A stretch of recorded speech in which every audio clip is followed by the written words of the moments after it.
This Racing Life with Albasti Equiworld, the leading supplier of horse feeds and supplements.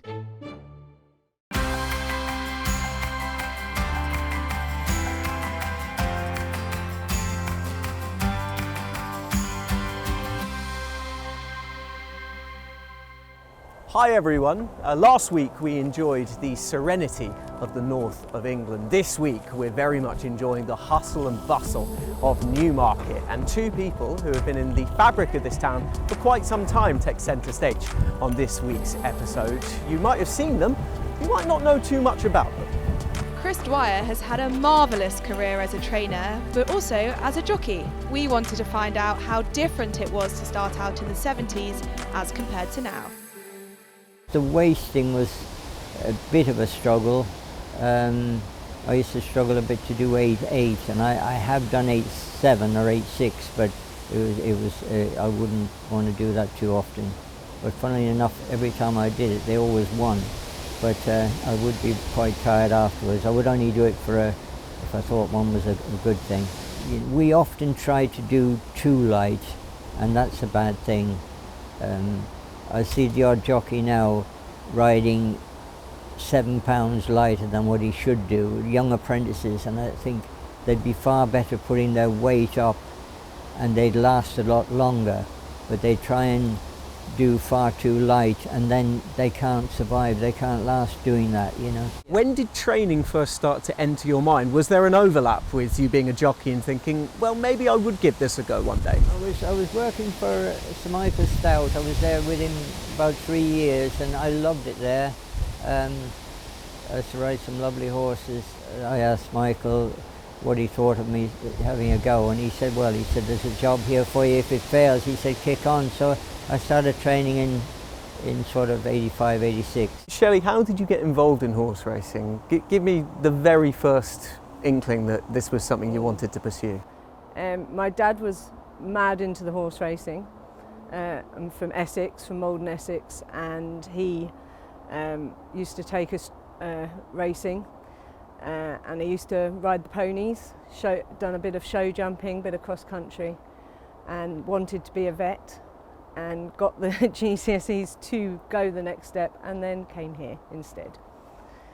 So came to Alex Stewart's when I was 16 and worked there, and met Chris. He did lie to me, he said he was 21, but that was as we all know, I can't remember. But we've been married 30 odd years now. So. And what was Chris like back then? He was still a jockey, and then he started training in 96, so we got married in 94. So. Person-wise, how did he sweep you off your feet? How did he? Yeah, I'm going to tell you how he swept me off my feet. He took me to the first all-weather meeting at Lingfield. I mean, what sort where love blooms. Yeah, and it was a trial meeting, not even a real meeting. So, and we just got on, and we still get on now, thankfully. I was impressed with how she looked after her horses, and she was a lovely rider, but she would spend more time talking to a horse, and I love people talking to their horses. You almost had a professional respect for her before any kind of romantic interest. Absolutely. We used to just go to the pictures when I first met her. We used to go to the cinema and we just sort of struck it off, and we were, if she didn't ring me, I'd ring her, and we got on great. And when the all-weather meetings first started, there was a trial, and I went down to ride for Ken Ivory. Ken asked me if I'd come down. So I just said, never thinking she'd go, I said, do you fancy a trip to Lingfield on Sunday? And she said, oh, I'd love to. It was her Sunday off, so from that day we've been inseparable. You're always constantly thinking about racing, her in terms of booking rides, you in terms of placing horses. We'll discuss races and that sort of thing, but she's very, very sharp on that side of it. And she took Silvestre on, we were talking to Silvestre's wife at the time, Vicky, and we took him on, or Shelley took him on, and then she mainly she's had a couple of jockeys, but she really devotes her time to Silvestre. There's not a great deal he has to do except turn up and ride. Two opposite sides of the coin, if you will, a boy from Brazil and Chris, who has been, well, had a storied career in UK horse racing, but it just works, doesn't it? Absolutely, yeah, no, they're true friends, and you know, they're friends I carry on the side of my heart, like, you know, and have a lot of time for them, and at the same time we're working together, you know. Chris training his horses, and come here and give him a hand when I can, and Shelley's been my agent, and the memories I have with Chris is he's a true friend. You know, when I need him, if I need advice, he's there for me, and yeah, you know, it's them moments you can buy, you have to make it. I find no problem at all in getting up at 5 in the morning. The clock goes up at 5 and I come over and feed the horses at say 5:15, and then I go back and have my cup of tea, and then we start about 6:30. It's a way of life, and I enjoy it. And I'm guessing that it's pretty much just going to be business as usual, and until there isn't an opportunity like this anymore, while you're still wanted and while you're still able to do the job, you'll do I'm it. still able to do it, I do it. I haven't ridden out now, but I was riding out till a few years ago, but I had a bad fall up the back there on a fresh filly that just reared over, and I had a nasty fall. She laid on me, and she couldn't get up and I couldn't get up. But I didn't realise the damage till I did get up, and I had multiple rib fractures, and I walked over to the road. I didn't realise I'd broken my ankle as well, but I scrambled over there, and I got a lift to Bury St Edmunds Hospital, and they kept me in overnight anyway. But I haven't ridden since. But that frightened me, because breathing there's nothing worse when you can't catch your breath, you know, and it did frighten me. And she was a big heavy filly. I didn't blame the filly, because she was just a little bit. The other filly that got loose subsided. We had two of us. Jess was riding one of them, and she got loose and she let fly and hit me, caught my ankle, you know, so it wasn't very clever at the time. But these things happen. But I haven't ridden since. But I go off on my little buggy now, and it's great. Gary got me the buggy, golf buggy, and watch the horses on that, and across the road. It's great.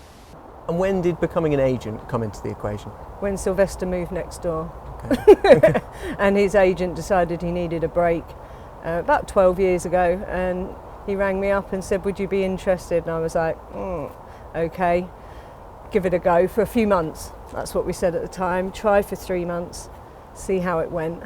And he was champion jockey that year, so we done okay.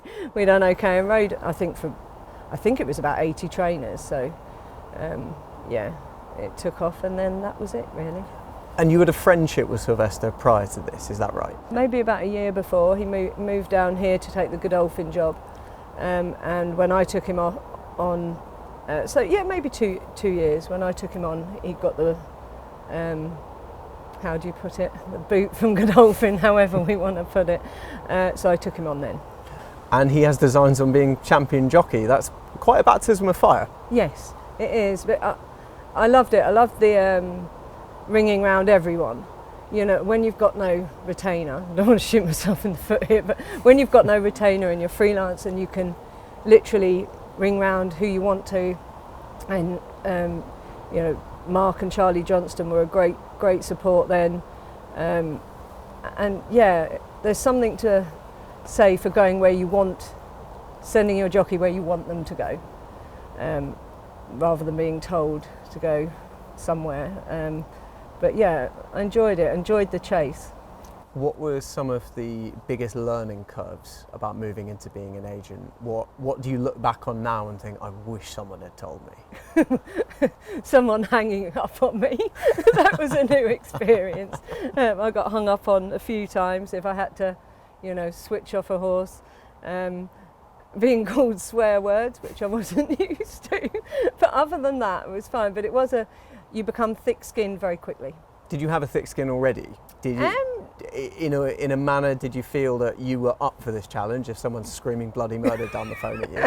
So, I don't know. Early on, I did sit there and think, what have you done? you know, when someone hung up. Or sometimes they would rant, so I'd put them on loudspeaker. I won't mention what trainer. I'd put them on loudspeaker and maybe go and put the kettle on and then come back, and they'd still be ranting. So, but I do think either I've got thicker skinned or trainers are more mellow now than they used to be then. I haven't been sworn at in a while. Maybe I should try harder. What have you made of Chris's decision to retire and then unretire a few times? Come back. That's his decision. So he had the contract with Global and then retired after. And I think he quite liked the retiring. He went racing with Silvestre, and then this opportunity came up, which was a good opportunity.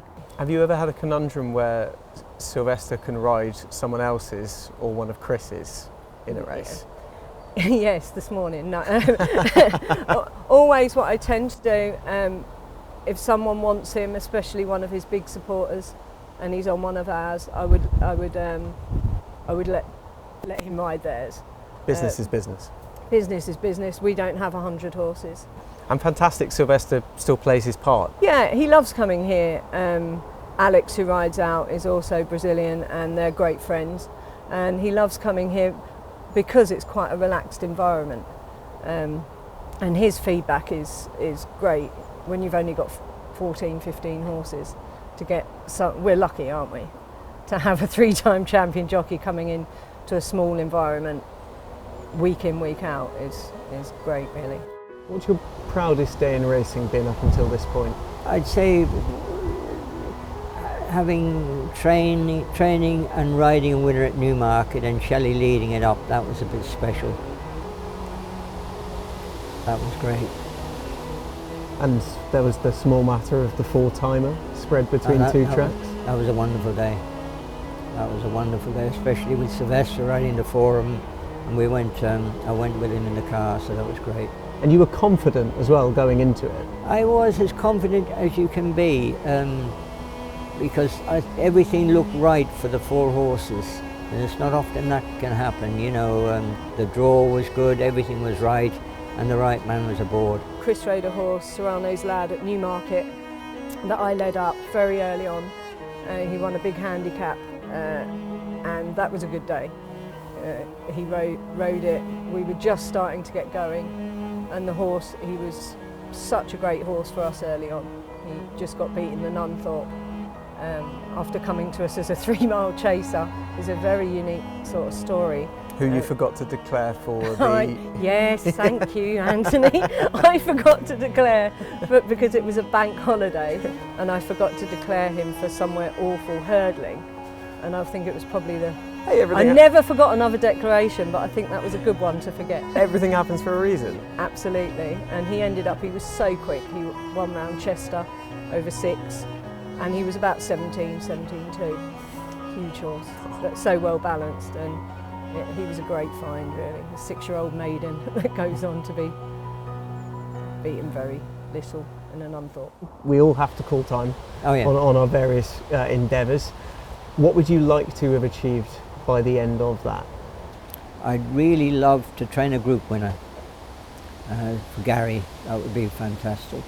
So I'm hoping something will come along. A group race would be nice, wouldn't it? It would be nice. You know a jockey as well. Yeah, I know a jockey who can ride it, so that's great. He's not allowed to retire anytime soon. So from a racing relationship which has stood the test of time in Chris and Shelley to a family dynamic that no doubt will be crucial to the future success of TJ Kent as a trainer. He started in this game later than most, but is vastly experienced, and the results are now starting to come. TJ, take me right back to the beginning of your racing life. Did you have a background in the sport, or was it just something that really intrigued you? No background in racing. Got interested in racing through Saturday afternoons, sitting watching racing with my dad, as it was then, the old ITV7 and occasionally on BBC. We'd watch the racing together, and it grew from there. Obviously being very small, it was suggested that I looked at racing, and that's where the interest started. What was a young TJ Kent like at that time? Very naive, but just loved the animals. I just wanted to get into racing. Michael Jarvis gave me an apprenticeship. I went down and see him one Saturday with my parents, and started from there, and I was with him for quite a few years. So that's a big prominent flat yard. How did you make the switch to become a jump jockey? Eventually, when I found food, I got heavy, and it was suggested me to go jumping. So I did that. Started off with Gavin Pritchard-Gordon. Before that, I had my first ride for David Ringer. From there, went to Gavin Pritchard-Gordon, then on to Mark Tompkins, and just floated around Newmarket. Really, it was probably the wrong place to be as a jump jockey, or trying to make it as a jump jockey. But I was comfortable, and that's probably why I didn't progress as far as I should have done. But it did give you access to some incredibly eclectic characters, Julie Cecil being one of them, and you struck up quite the partnership. She was a lovely person to work for, and just to know. Her advice was fantastic. To ride for, she was brilliant. You'd walk into the paddock and she'd ask me what we were doing. And you'd ride for other people and they would take you through it step by step what they wanted, but Julie always left it to you. Because she allowed you to make your own mistakes, and when it worked out, that was down to you. Yeah. Are you already picking up things that will inform your training career when you were with Julie? When I was riding, all I wanted to do was ride. Okay.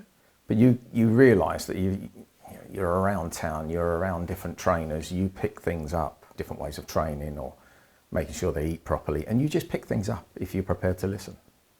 Where were some of the gaps in your knowledge that was filled in by travelling the world and seeing how they did it in a different hemisphere, a completely different jurisdiction, the likes of going to Australia? Yeah, we went to Australia. That was with Godolphin.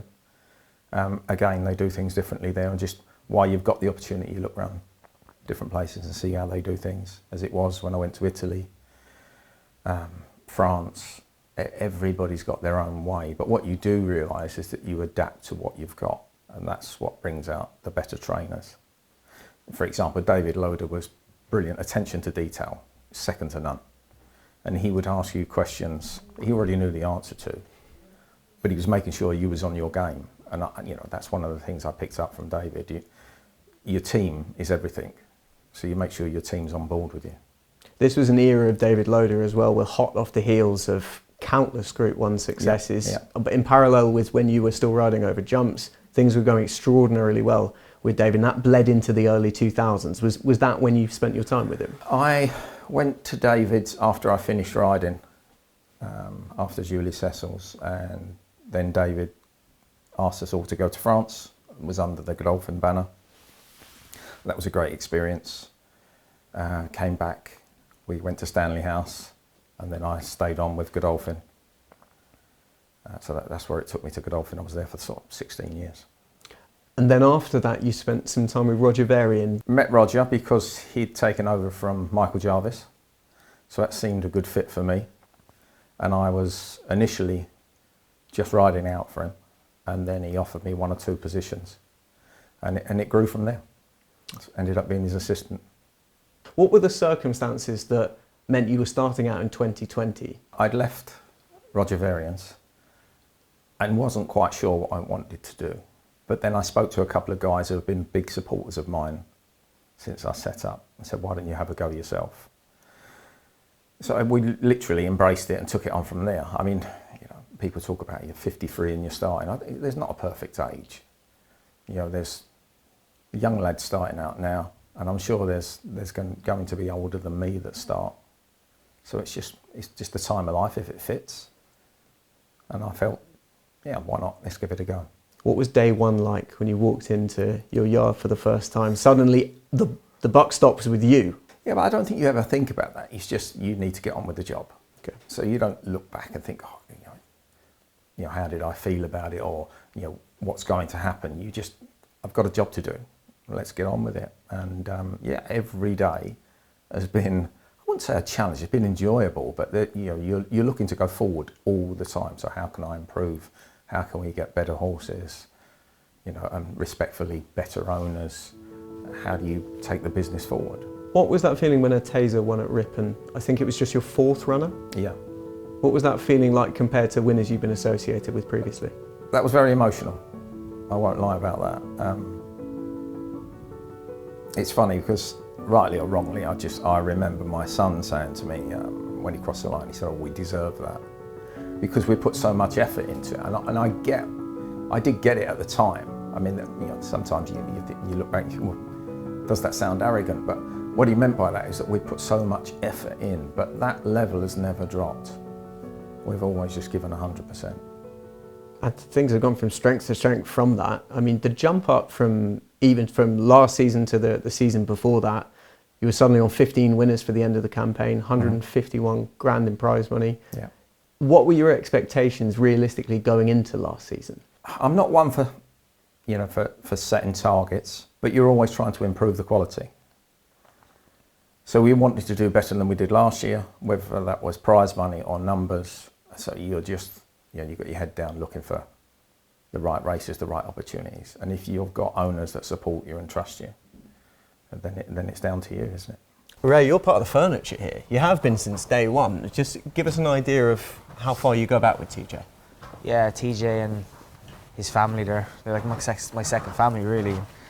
Very close to them. And before TJ got his licence out, he had a few horses in a yard I was working in, and then he got his licence out, and I actually rode his first winner that he trained, a Tasser. He's still here, a Tasser, actually. He's a now legend. And yeah, so it's been about 6 years or so, but we've been very supportive of me. They have been, in and, off the saddle as well, and on the saddle, and yeah, we've always had a great relationship. So. It was the time you were claiming 5 as well. You've been able to almost grow together while you're often doing separate things.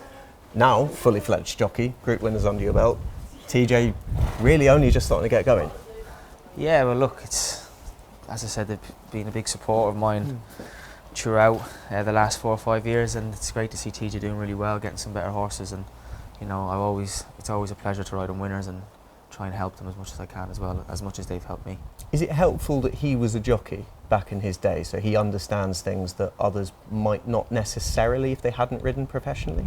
Yeah, it obviously helps, but I've always found it really easy to ride for TJ. We kind of get each other, and we know what we want to do and how we want the horses ridden, and we've had a lot of luck together, so that also helps, it takes the pressure off, but he's very easy to ride for. Talk to me about Ray Dawson and how integral he's been to your operation, because all of the best laid plans in the world, if you don't have the right man on board, who doesn't believe in what you're doing, it's probably not going to work out. No, we have a very good relationship with Ray. I don't think it's a secret what my opinion of Ray is. He's helped us from the start. We've been together from the start. From our very first runner, Ray rode. I just rode out in the mornings a couple of days a week for Jane Chapel-Hyam, and Ray was there. And that's where I got to meet Ray. And he's just got better and better and better. He just needs opportunities. But yeah, Ray's been an integral part of our success.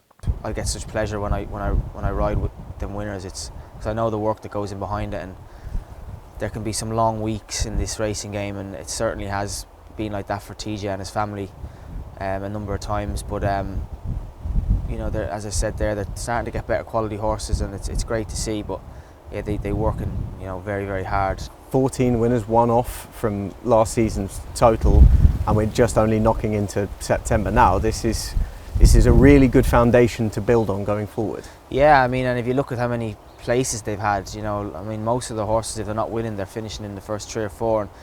And to keep horses fit and well and happy and consistent, it's a very difficult thing to do, but they've managed to be able to do it. And he can certainly train horses. They just need the right calibre of horses to hopefully get them into them better graded races. Are you naturally someone who's comfortable with the placement of your horses? You feel you can find exactly the best opportunity for them? It's easier said than done in some cases. We study our form. I say we because it's not just me, it's my 2 boys that have helped me tremendously as we've got going. We both like looking at form. I say both. They both like looking at form. I'm the same. And you've got to have a good handle on the ability of your own animals. And that helps me with Lewis. Lewis rides out like myself. I still ride out occasionally, not as much as I did before, because we've got more horses. But yeah, that helps. And then you ground, trip, everything else. And if you have your own system of what you think's handicapped on what's well handicapped, you take it from there. So Lewis, assistant trainer. Yep. Ryan, more involved with sourcing of horses, is that yes, correct? that's correct, yep. He loves the bloodstock side of it. And I think he'll go down that avenue eventually. How do you find a firm distinction between being boss and being dad to your two boys? Is there ever a cut-off point?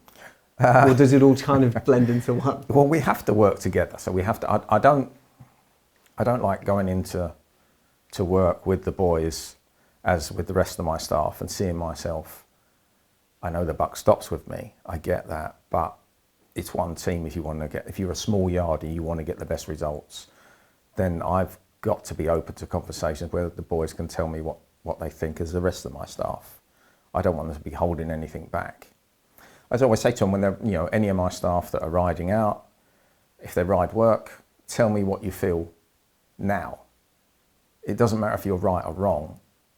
Tell me what you're feeling at this precise moment, and then I'll make my assessment from that. So you can weigh it up Yeah. without anything being held back and finding out on hindsight. Yeah, don't be afraid to get it wrong. And if you get that feedback and then you work together. Lewis, your path into racing isn't as straightforward as one might assume, with your dad TJ being in this yard. I had been obsessed with football my whole youth and proceeded to do a college course that entailed that and a bit of sports coaching.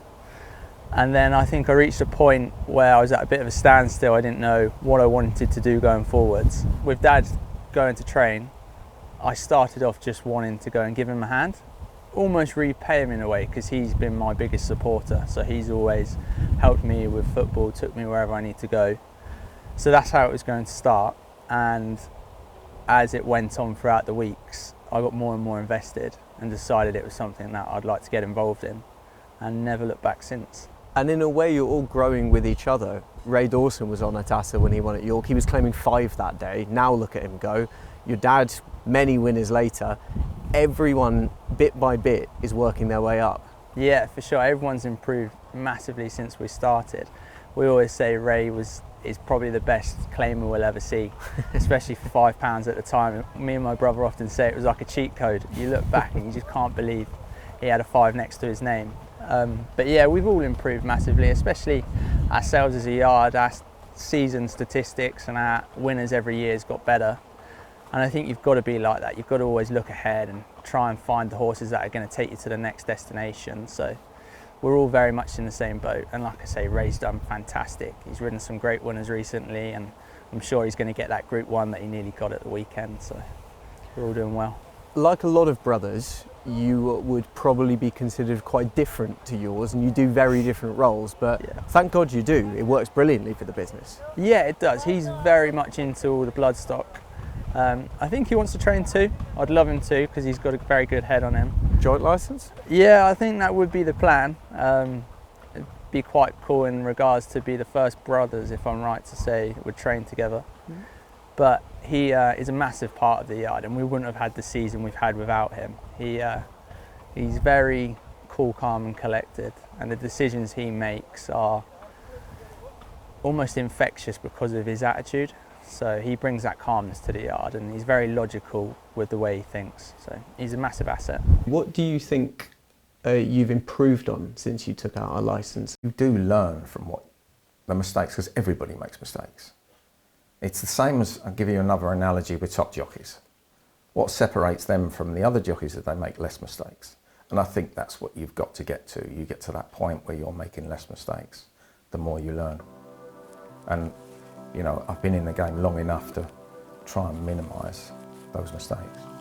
Well, I think you'll agree, after having spoken to Chris and TJ, that the warmth and the passion that they show for this game only has you rooting for them, and we wish them all the success in their respective endeavours. Sadly, we're at a close for the latest edition of This Racing Live. Thank you very much for watching. We'll see you again soon. Bye-bye.